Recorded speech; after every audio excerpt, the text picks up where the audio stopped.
Hello friends, मैं Adarsh Maurya target point study channel पर आपका स्वागत करता हूं। आइए हम अब आगे की टॉपिक की ओर बढ़ते हैं। हमने अपने पिछले वीडियो में डिटरमिनेंट्स के बारे में बात किया था। अब हम मैट्रिक्स पढ़ेंगे और देखेंगे क्या होता है। देखिए, डिटरमिनेंट जो हमने पढ़ा था उसमें रो की संख्या और कॉलम की संख्या हमेशा बराबर था, यानी वो स्क्वायर था, n गुणे n हमेशा होता था, 3x3, 2x2। इसमें क्या होता है कि ये निश्चित नहीं है इसमें n गुणे n ही हो, यानी ये m गुणे n होता है। m गुणे m यानी बराबर भी हो सकता है m और n, और बराबर नहीं भी हो सकता है। तो आइए देखते हैं क्या होता है मैट्रिक्स। mn संख्याओं को आयताकार सारणी में रखने की विधि को मैट्रिक्स बोलते हैं, जिसमें m जो होता है हमारी पंक्तियां होता है और n कॉलम्स होते हैं। यानी किसी सारणी को मान लीजिए ये हमारी कोई मैट्रिक्स है जिसमें निश्चित नहीं है कि जो हमारा कॉलम है और जो रो है उसी संख्या बराबर हो। ठीक है। अब देखिए, जैसे हमने उसमें बताया था कि जैसे ही किसी भी मैट्रिक्स डिटरमिनेंट्स में यदि वो 2x2 का है तो उसको ऑर्डर बोलते हैं, कि वो जो हमारा डिटरमिनेंट्स है वो 2x2, उसका कोटि, उसका ऑर्डर 2x2 है। इसी तरह इसमें क्या है कि जरूरी नहीं है कि हमारा रो और कॉलम की संख्या बराबर हो। ठीक है। तो ये m क्रॉस n, यानी मान लीजिए यदि इसमें रो की संख्या m हो, यानी रो पंक्ति की संख्या इक्वल टू m। ठीक है। और कॉलम की संख्या क्या हो जाए n, यानी स्तंभ की संख्या बराबर m। हमारा पंक्ति को कितना है m, और जो हमारा कॉलम है वो है n। तो इसका ऑर्डर हम लिखेंगे m क्रॉस n। इसमें भी सेम प्रोसेस, जो हमारा m है आगे वाला वो पंक्ति को दिखाएगा, और जो n है वो कॉलम, वो हमारा हमेशा और हमेशा कॉलम को दिखाएगा। ठीक है। अब आगे बढ़ते हैं कि नोटेशन कैसे करते हैं।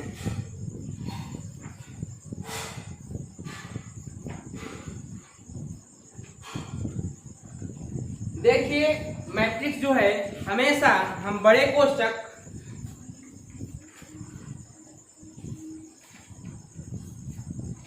इसमें या फिर इसमें दिखाते हैं। ये मैट्रिक्स का नोटेशन है। और आज देखिए, जब भी हम मैट्रिक्स को दिखाते हैं तो अंग्रेजी के किसी भी कैपिटल लेटर से दिखाते हैं। मान लीजिए ये हमारी कोई मैट्रिक्स ए है और ये हमारी कोई दूसरी मैट्रिक्स बी है। ठीक है।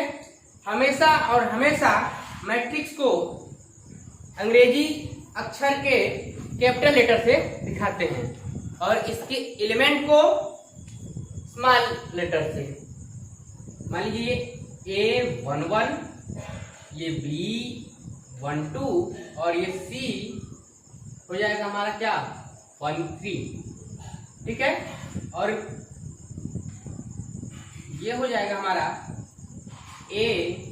देखिए हमारा काल अब ये रो दूसरा हो जाएगा तो 21, ये हो जाएगा B22 और ये हो जाएगा C, ये हो जाएगा हमारा 23। अब देखिए, इसमें भी सेम डिटरमिनेंट जैसा, जो हमारा एलिमेंट है उसको स्मॉल लेटर से दिखाएंगे, और एलिमेंट को पोजीशन दिखाने के लिए उसके सफिक्स में उसके रो और कॉलम को लिख देते हैं। यानी A11 जो दिखा रहा है वो फर्स्ट वाला 1 हमको दिखा रहा है कि वो कौन से रो में है, और सेकेंड वाला जो 1 है वो दिखा रहा है कि किस कॉलम में है। ठीक है। इतना क्लियर हुआ।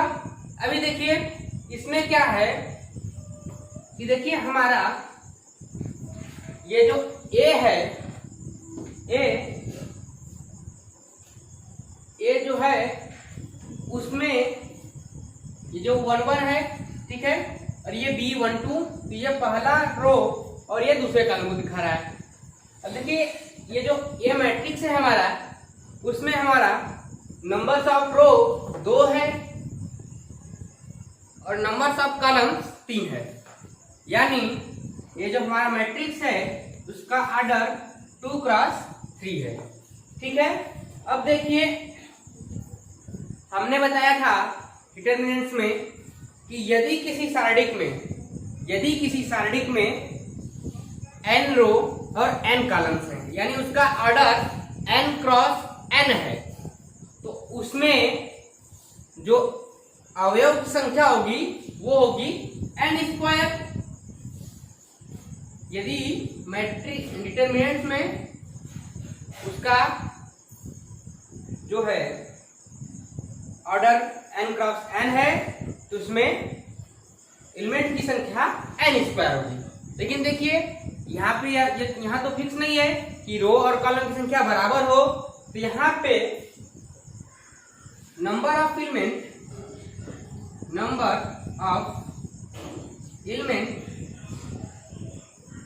Is equal to row into column, यानी यदि m रो है तो m into numbers of columns यानी n। इससे हमारा क्या होगा कि उस मैट्रिक्स में कितने एलिमेंट है वो निकल जाएगा, ठीक है। अब आइए देखते हैं कि मैट्रिक्स हमारे कितने प्रकार के होते हैं।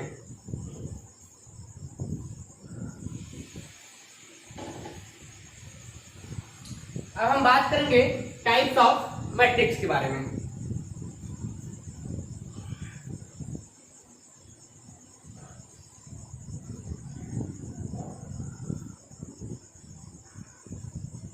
टाइप्स ऑफ मैट्रिक्स के बारे में सबसे पहले हम बात करते हैं क्षैतिज आव्यूह की, यानी फर्स्ट है हमारा क्षैतिज आव्यूह। मान लीजिए ये कोई हमारा मैट्रिक्स है, इसमें ये एलिमेंट हो गया हमारा A11, A21, B12, B22 और ये हो जाएगा हमारा C13, C23, ठीक है। ये मान लीजिए हमारा कोई मैट्रिक्स है, क्लियर। तो अब देखिए इसमें जो हमारा रो है उसकी संख्या कम है, लेकिन कॉलम की संख्या ज्यादा है, तो वो देखने में क्षैतिज लग रहा है, ठीक है। तो ऐसा आव्यूह जिसमें कॉलम की संख्या रो की संख्या से ज्यादा हो उसे हम क्षैतिज आव्यूह कहते हैं, ठीक है। ऐसा आव्यूह, ऐसा मैट्रिक्स जिसमें रो की संख्या कॉलम की संख्या से कम हो या फिर कॉलम की संख्या रो की संख्या से ज्यादा हो, ठीक है। इतना क्लियर। उस मैट्रिक्स को हम क्षैतिज आव्यूह बोलेंगे, ठीक है। यहीं पे यदि हमारा होता, ये हमारा फर्स्ट क्षैतिज आव्यूह हो गया। अब सेकंड देख लीजिए, ये होता अगर A2, A31 और हो जाता ये B32।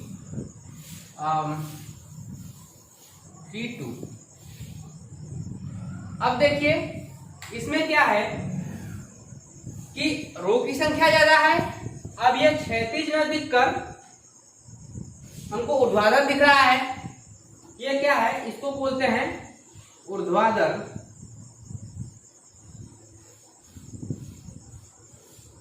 आव्यूह, ठीक है। ऐसा आव्यूह जिसमें कॉलम की संख्या रो की संख्या से कम हो, ऐसा आव्यूह जिसमें कॉलम की संख्या रो की संख्या से कम हो उसे ऊर्ध्वाधर आव्यूह बोलते हैं। या फिर इसे ऐसे बोल सकते हैं कि ऐसा अवयव जिसमें रो की संख्या कॉलम की संख्या से अधिक हो, वो हो जाता है हमारा कौन सा अवयव? कौन सा अवयव? ऊर्ध्वाधर है अवयव। ठीक है, इसे हम ऊर्ध्वाधर मैट्रिक्स बोलेंगे। अब आगे आते हैं वर्ग अवयव, स्क्वायर मैट्रिक्स। उसमें क्या है? वर्ग अवयव।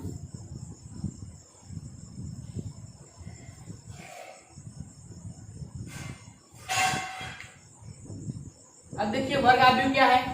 वर्ग अवयव में कॉलम की संख्या रो की संख्या के बराबर होता है। यानी यदि किसी मैट्रिक्स में नंबर्स ऑफ रो और नंबर्स ऑफ कॉलम्स बराबर हो तो उसे हम वर्ग अवयव बोलेंगे। ठीक है, इतना क्लियर? वर्ग अवयव यानी ये हो गया हमारा कोई मैट्रिक्स, मान लेते हैं ये बी, ये हो जाएगा हमारा क्या, मान लीजिए यानी element a b c d. अब देखिए इसमें क्या है कि नंबर्स ऑफ रो और नंबर ऑफ कॉलम्स दोनों इक्वल हैं। ठीक है, यदि किसी मैट्रिक्स में नंबर्स ऑफ रो और नंबर्स ऑफ कॉलम इक्वल हो तो उसे हम बोलेंगे कौन सा अवयव? वर्ग अवयव। ठीक है, अब आइए हम नेक्स्ट बात करते हैं पंक्ति अवयव पे। फोर्थ नंबर है हमारा पंक्ति अवयव। ठीक है, तो हमारा पंक्ति अवयव क्या होता है कि यदि किसी अवयव में केवल और केवल एक पंक्ति हो, यदि किसी अवयव में केवल और केवल एक पंक्ति हो तो ऐसे अवयव को हम पंक्ति अवयव बोलते हैं। यानी कोई हमारा ये C इक्वल टू एक हमारा मैट्रिक्स है A B C D। अब देखिए इसमें क्या है, हमारे नंबर्स ऑफ कॉलम तो 4 है लेकिन इसका जो नंबर्स ऑफ रो है वो 8 है। तो इस तरीके के अवयव को हम हमेशा और हमेशा पंक्ति अवयव बोलेंगे। ठीक इसी प्रकार हमारा स्तंभ अवयव होता है। स्तंभ अवयव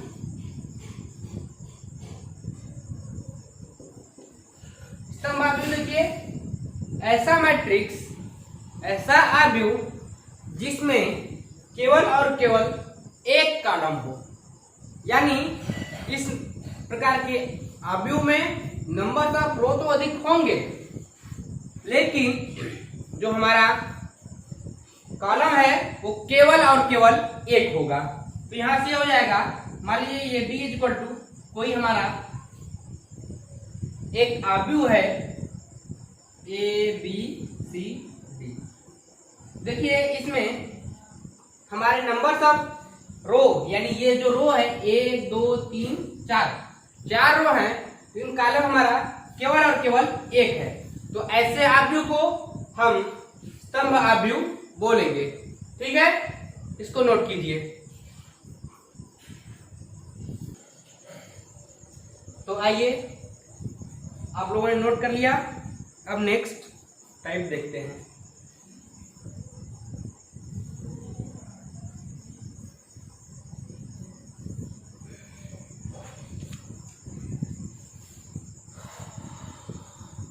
देखिए इसको नोट करते रहिए और जो डिटरमिनेंट पढ़ाया था उसका क्वेश्चन भी लगाइए। जो नहीं समझ में आ रहा है, जो फंस रहा है उसको कमेंट में लिखिए, उसका हम सॉल्यूशन जरूर बताएंगे। ठीक है, अब आते हैं मुख्य विकर्ण। देखिए हमेशा और हमेशा मैट्रिक्स में जब भी मुख्य विकर्ण की बात होगी तो उस समय जब हमारा अवयव होगा वो हमेशा और हमेशा एक वर्ग अवयव होगा।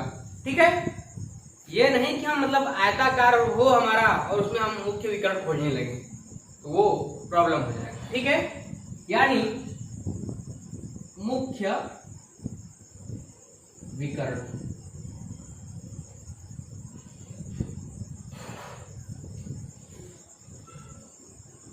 मुख्य विकर्ण।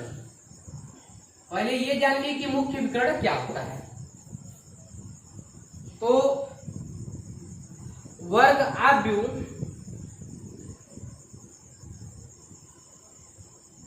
आव्यूह का वो एलिमेंट जिसके लिए i बराबर j।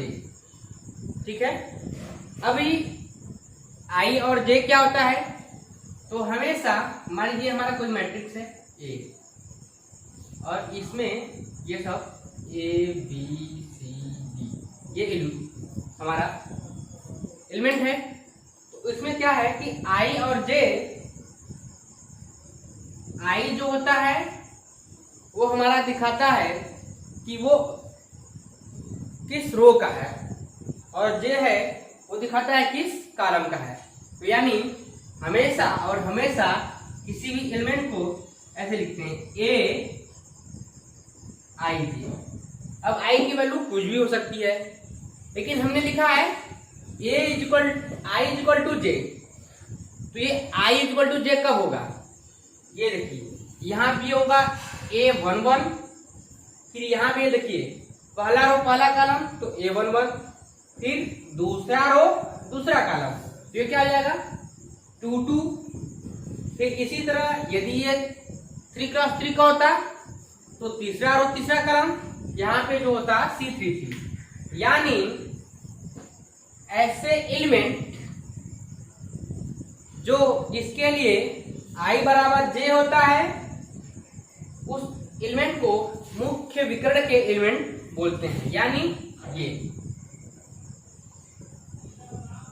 ये जो हमारा है ये मुख्य विकर्ण है और ये जो एलिमेंट है वो मुख्य विकर्ण के एलिमेंट है। ठीक है, अब देखिए इसके बाद देख लेते हैं कि मुख्य विकर्ण आव्यूह क्या है।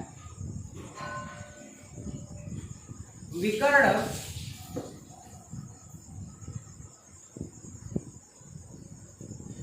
आव्यूह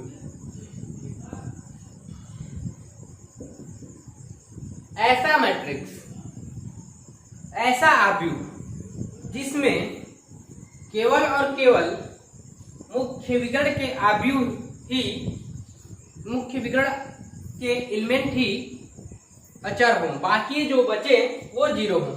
मान लीजिए ये हमारा B, ये कोई हमारा मैट्रिक्स है, इसमें जो मुख्य विकर्ण के आव्यूह होंगे वो ही कोई नंबर होंगे, अदरवाइज जो एलिमेंट बचेंगे वो जीरो हो जाएंगे। मान लीजिए ये हो गया A, ये B, ये जीरो, ये जीरो। ये जो हमारा है ये ना, ये जीरो भी, इसमें से एक जीरो भी हो सकता है, लेकिन कोई भी इस विकर्ण के अलावा जो एलिमेंट होगा वो नॉन जीरो नहीं होगा, यानी उसको जीरो ही होना पड़ेगा। तो इस तरीके के आव्यूह को विकर्ण आव्यूह बोलते हैं। अब नेक्स्ट देखते हैं रिक्त आव्यूह या शून्य आव्यूह। रिक्त या शून्य आव्यूह में हमेशा और हमेशा सारे एलिमेंट जीरो होते हैं। ठीक है, तो ऐसा आव्यूह जिसके प्रत्येक एलिमेंट, प्रत्येक अवयव शून्य हो, इस प्रकार के आव्यूह को हम रिक्त आव्यूह या शून्य आव्यूह बोलेंगे। यानी ये हमारा ये 6 नंबर हो गया और ये 7 नंबर रिक्त आव्यूह। अब देखिए रिक्त आव्यूह, इसमें क्या होगा कि ऐसा मैट्रिक्स, ऐसा आव्यूह जिसके प्रत्येक अवयव जीरो हो। यानी ये मान लीजिए C, ये हमारा कोई मैट्रिक्स है 0 0 0 0 0 0, सब में लड्डू, सब जीरो एलिमेंट। तो ऐसे आव्यूह को हम हमेशा और हमेशा रिक्त आव्यूह बोलेंगे। ठीक है, अब आइए आगे देखते हैं इकाई आव्यूह या तत्समक आव्यूह। 8 नंबर इकाई आव्यूह और तत्समक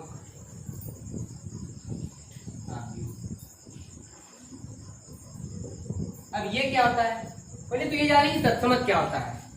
तत्समक मतलब वो अगर हम अप्लाई करें तो उसके मान में कोई प्रभाव नहीं पड़े। जैसे यदि हम नॉर्मली प्लस कर रहे हैं तो जोड़ का, जैसे ये मान लीजिए 5 है तो 5 प्लस 0 कुछ करेंगे तो उसके मान में कोई प्रभाव नहीं पड़ेगा।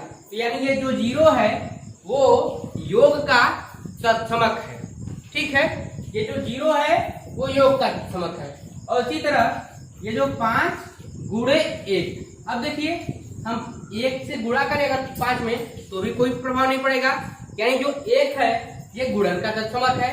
इसी तरह ये जो 0 है वो अगर यहाँ पे हम माइनस करें तो भी कोई प्रभाव नहीं पड़ेगा, ये भी माइनस का तत्समक है। इसी तरह यहाँ पे अगर हम 5 में 1 से डिवाइड करें तो भी कोई इफेक्ट नहीं पड़ेगा। तो ये भी ये भागफल का तत्समक, भाग का तत्समक है। ठीक है, इसी तरह इकाई आव्यूह या तत्समक आव्यूह, ऐसा आव्यूह, ऐसा और ऐसा आव्यूह जिसमें जो हमारे मुख्य विकर्ण के एलिमेंट हो वो केवल 1 हो और बाकी एलिमेंट मुख्य विकर्ण के अलावा जो एलिमेंट बचते हैं वो 0 होंगे। यानी ये और इसे हमेशा आई से दिखाते हैं, यानी ये हो जाएगा आई, ये मान लीजिए 1 0 0 1। अभी देखिए हम क्या बोले इसमें कि मुख्य विकर्ण के आव्यूह, यानी मुख्य विकर्ण के आव्यूह होने के लिए सबसे पहले उसको स्क्वायर मैट्रिक्स होना जरूरी है, वर्ग आव्यूह होना जरूरी है। देखिए अब ये 2 क्रॉस 2 का है, इसको हम I2 से दिखा लेंगे। यदि यही 3 क्रॉस 3 का होता तो हम इसको ऐसे लिखते हैं I3 = 1 0 0 0 1 0 0 0 1। ठीक है, ये हो गया हमारा I3। ये हमारा आइडेंटिटी मैट्रिक्स है, इसका मान हमेशा और हमेशा 1 होगा। देखिए इसको भी देखिए सॉल्व उसी तरह करते हैं जैसे हमने डिटरमिनेंट सॉल्व किया। इसके 2 एलिमेंट 0 यहाँ सॉल्व करेंगे तो देखिए इसका गुणा 1 में तो 1 और यहाँ से 0, 1 का गुणा 1 में तो 1, यहाँ से क्या हो जाएगा 1। ठीक है, इसको हम आइडेंटिटी मैट्रिक्स बोलते हैं। अब आगे हम देखते हैं नेक्स्ट क्या है हमारा। ठीक है, इसको नोट कर लीजिए पहले। तो अब आगे 2 टाइप बचे हैं उनके बारे में पढ़ लेते हैं। ये हो गया 8 नंबर हो गया। अब आते हैं 9 नंबर पे। देखिए 9 नंबर में क्या है कि ऊपरी त्रिभुजीय मैट्रिक्स आव्यूह, यानी अपर ट्रायंगुलर मैट्रिक्स, ये क्या है 9 नंबर। ये है हमारा ऊपरी त्रिभुजीय आव्यूह, यानी अपर ट्रायंगुलर मैट्रिक्स। ठीक है, इसमें क्या होता है कि ऐसा वर्ग आव्यूह जिसमें मुख्य विकर्ण के नीचे के सारे एलिमेंट शून्य होते हैं। ऐसा वर्ग आव्यूह जिसमें मुख्य विकर्ण के नीचे के सारे एलिमेंट शून्य होते हैं, ऊपरी त्रिभुजीय मैट्रिक्स बोलते हैं, यानी अपर ट्रायंगुलर मैट्रिक्स उसे बोलते हैं। अब देख लेते हैं क्या होता है। मान लीजिए ये एक कोई मैट्रिक्स है और ये हमेशा और हमेशा वर्ग मैट्रिक्स, वर्ग आव्यूह होगा। ठीक है, देखिए जहां भी मुख्य विकर्ण आ रहा है वहां पे हमेशा और हमेशा हम स्क्वायर मैट्रिक्स के बारे में ही बात करेंगे। ठीक है, यहाँ से क्या हो जाएगा, मान लीजिए A b c d e f, ये हो गया हमारा, क्या हो जाएगा, ये हमारा मुख्य विकर्ण हो जाएगा, यानी इसके के नीचे के एलिमेंट ये दो तीनों जीरो होंगे। ये देखिए हमारा मुख्य विकर्ण हो गया। अब इसके नीचे के तीनों एलिमेंट जीरो हैं, तो इस टाइप के हम मैट्रिक्स को बोलेंगे ऊपरी त्रिभुजीय मैट्रिक्स। ठीक है, अब यहाँ से देखिए, यदि ये 3 क्रॉस 3 का है, यदि ये 2 क्रॉस 2 का होता तो क्या होता, ये मान लीजिए ये होता ए बी सी जीरो। अब देखिए यही हमारा होता मेन डायगोनल, और इसके नीचे वाला एलिमेंट जो ये बचा वो हम जीरो होना चाहिए, इसलिए क्योंकि ये ऊपरी त्रिभुजीय मैट्रिक्स है, तो यहाँ से ये एलिमेंट जीरो हो गया। तो इस टाइप के मैट्रिक्स को हम ऊपरी त्रिभुजीय मैट्रिक्स बोलेंगे। ठीक है, आते हैं नंबर 10 पे। निम्न त्रिभुजीय मैट्रिक्स आव्यूह, यानी लोअर ट्रायंगुलर